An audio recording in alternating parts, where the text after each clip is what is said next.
Karena namanya kain marmer, jadi bentuknya dia harus kayak gini loh Mas. Kayak marmer. Iya, kayak marmer gitu. Iya.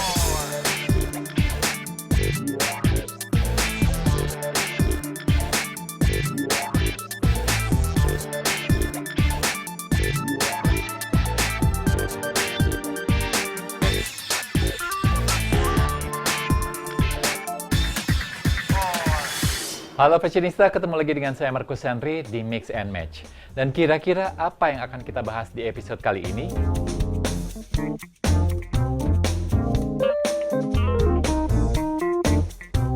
Fashionista, kita akan ngebahas tentang sustainable fashion. Dan sekarang saya sudah ada di Kota Bogor, tepatnya di workshopnya Adri Basuki. Dan kira-kira di mata Adri Basuki seperti apa sih sustainable fashion? Ikuti saya terus di Mix and Match.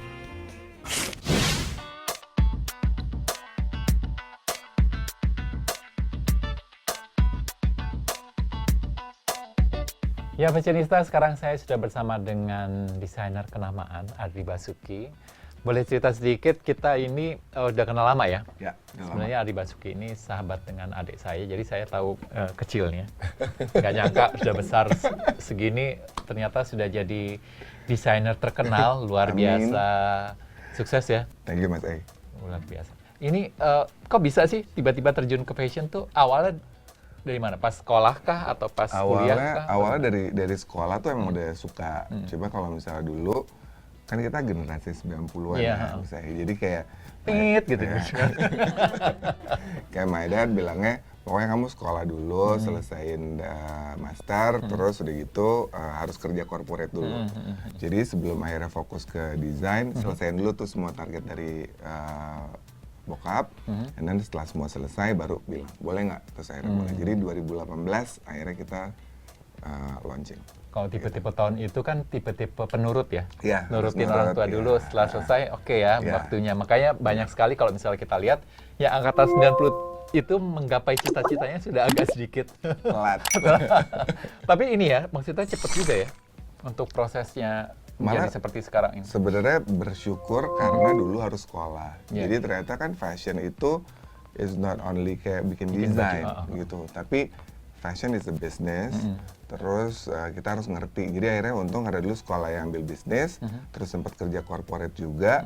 Akhirnya jadi lebih tahu gitu bahwa ya semuanya harus dipikirin dari hulu ke hilir kan, dari mulai raw material sampai gimana caranya kita jualan, kita marketingin. Jadi sebenarnya ya semua kepake ya, ilmunya. Semua kepake gitu.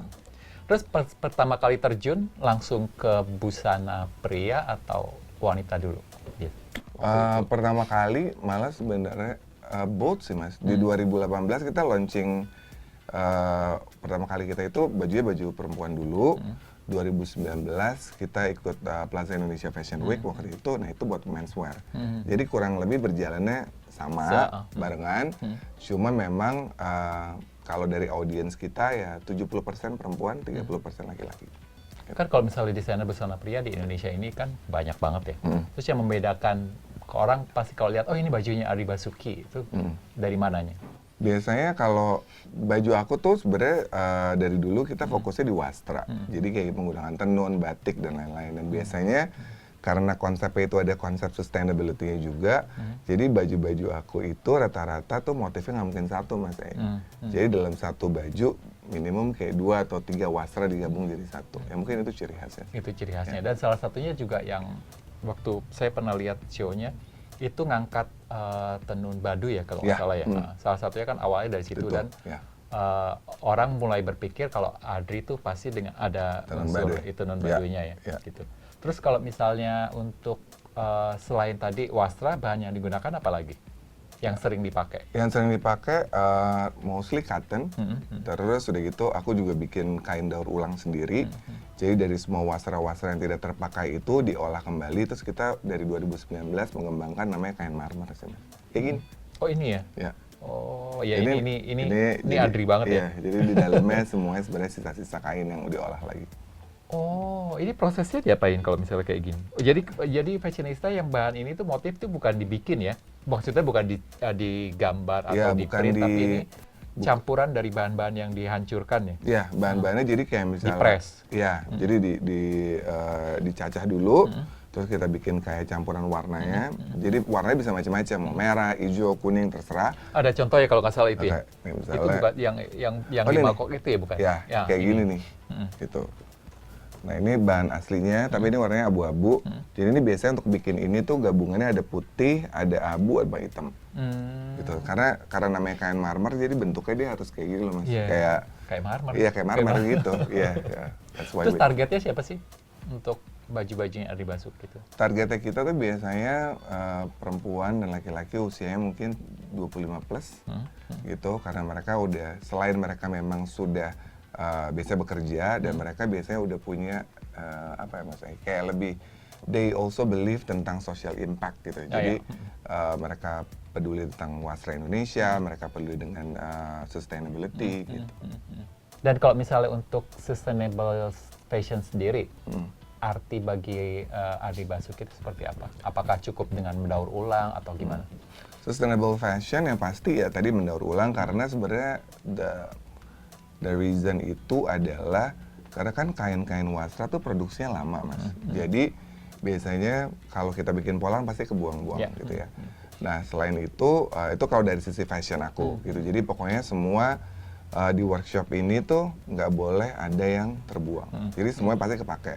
Tapi sustainable itu sendiri itu sebenarnya kalau di kantor tuh kita juga kayak menerapkannya kecil-kecil gitu. Kayak misalnya penggunaan AC-nya juga nggak harus setiap hari. Kemudian AC itu biasanya setelah jam 12 gitu. Terus semua sampah-sampah plastik di sini, di komplek ini, itu kita kasih ke pengepul. Jadi bukan di bajunya aja, tapi di aktivitas sehari-harinya pun menerapkan sustainable. Why you choose sustainable? Why I choose sustainable? Ya karena pertama, the earth memang membutuhkan itu. Terus menurut aku tuh, mungkin umur ya mas. Kembali lagi ke usia. Karena maksud aku kayak gini, ternyata even as a fashion designer, sebenarnya kita nggak terlalu butuh banyak barang di dalam hidup kita gitu.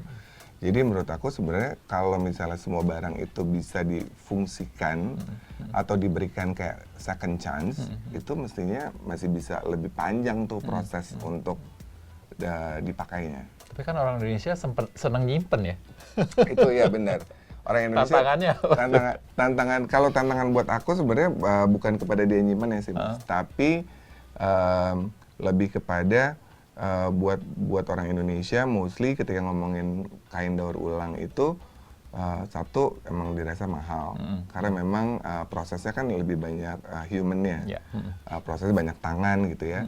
Terus memang edukasinya masih butuh waktu sih. Cuma menurut aku sekarang untungnya there are a lot of other designers yang memang menyuarakan hal yang sama, tapi caranya beda-beda gitu. Jadi ya challenge-nya mungkin butuh waktu buat educate. Orang-orang zaman sekarang ya, apalagi kan fast fashion, generasi sekarang kan lebih suka yang praktis gitu ya orang-orangnya ya. Dan untuk di industri fashion sendiri saat ini challenge-nya seperti apa? Kan kita tahu ya, di luar sana orang lebih milih belanja online, terus lebih milih baju-baju yang praktis. Gak apa-apa murah tapi bisa beli banyak daripada beli yang agak sedikit mahal tapi pakainya bisa cuman sekali dua kali kayak sayang gitu. Challenge-nya gimana tuh? Kalau aku mungkin lebih kayak ya kita tetap harus yang pertama pastinya fokus dengan apa yang kita kerjain. Jadi I believe semua brand, semua desainer tuh punya target marketnya masing-masing. Jadi fokus di situ, tapi juga harus agile sih mas. Jadi kayak misalnya digitalnya tetap harus jalan. Kalau dulu kita mungkin most of the designers kita cuma ada misalnya di event besar, fashion show besar. Sekarang ya harus live, gitu. Terus harus belajar gimana sih kayak mau bikin konten Instagram tuh. Kalau dulu kayaknya semua fashion people kayak lebih paham ya, kayak fotonya harus bagus, estetik gitu. Once kita masuk ke TikTok, that's another animal gitu. Jadi ya kita terus belajar aja sih mas. The challenge-nya menurut aku ya adapt dengan perubahan platform-platform yang ada, sama juga si target audiensnya itu juga. Menurunkan ego dan idealisme itu yang agak... Karena kan sekarang, gila gue jualan online gitu kan, biasanya kan orang udah... Nah, cuma kayaknya mungkin kayak aku belajar nggak cuma dari di Indonesia, tapi belajar di luar. Mereka semua memang Kalau mungkin memang target audience kita belum ada gitu ya di platform tersebut gitu misalnya, tapi kan kita nggak tahu kayak 10-15 tahun lagi mungkin mereka bisa jadi potential buyers kita gitu. Kayak beberapa brand luar itu mereka udah canggih banget tuh di platform yang itu. Gitu. Jadi menciptakan komunitas sendiri ya istilahnya penggemarnya. Menciptakan komunitas sama mungkin biar brandingnya pelan-pelan ke generasi yang lebih muda. Terus mempertahankan kualitas mau nggak mau kan ya, itu kan harus ngikutin. Itu gimana caranya? Mempertahankan kualitas misalnya dari segi dengan harga yang seperti mereka mau istilahnya kan. Okay.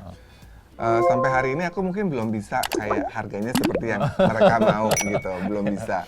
Tapi aku percaya bahwa sebenarnya kayak Gen Z sekarang gitu, mereka juga adalah generasi yang peduli dengan sustainability, terus originality gitu.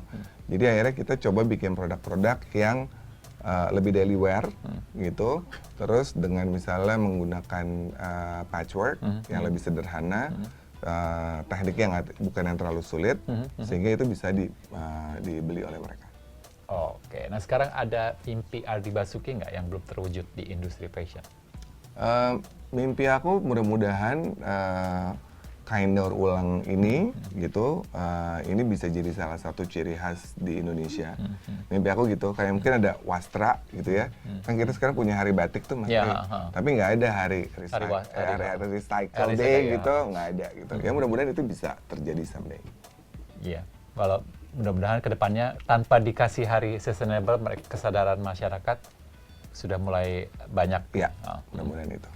Terus untuk konsep dari Ardi Basuki itu bajunya seperti apa sih? Lebih ke apa ya, kan sekarang orang lebih suka yang gaya-gayanya streetwear atau yang lebih ke klasik atau gimana? Kalau Ardi Basuki itu ada unsur-unsur gaya apa kalau bajunya?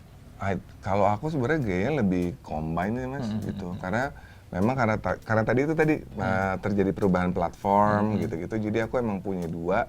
Satu yang memang lebih ready to wear, jadi memang biasa dipakai bisa kapan aja. Jadi kayak misalnya outer, jacket gitu.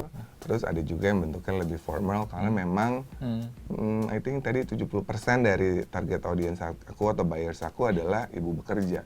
Jadi memang aku punya yang lebih formal. Tapi tidak bikin brand baru, jadi tetap dengan Ardi Basuki. Jadi Ardi Cool gitu. Nggak ada. Jadi mereka itu ya kalau misalnya mereka tinggal pilih aja mau yang daily wear atau misalnya yang iconic items gitu. Oke. Jadi Fashionista di sini kita lihat ya koleksinya seperti apa dan gimana nih dipakai oleh saya. Oke. Kita akan kembali tetap di Mix and Match.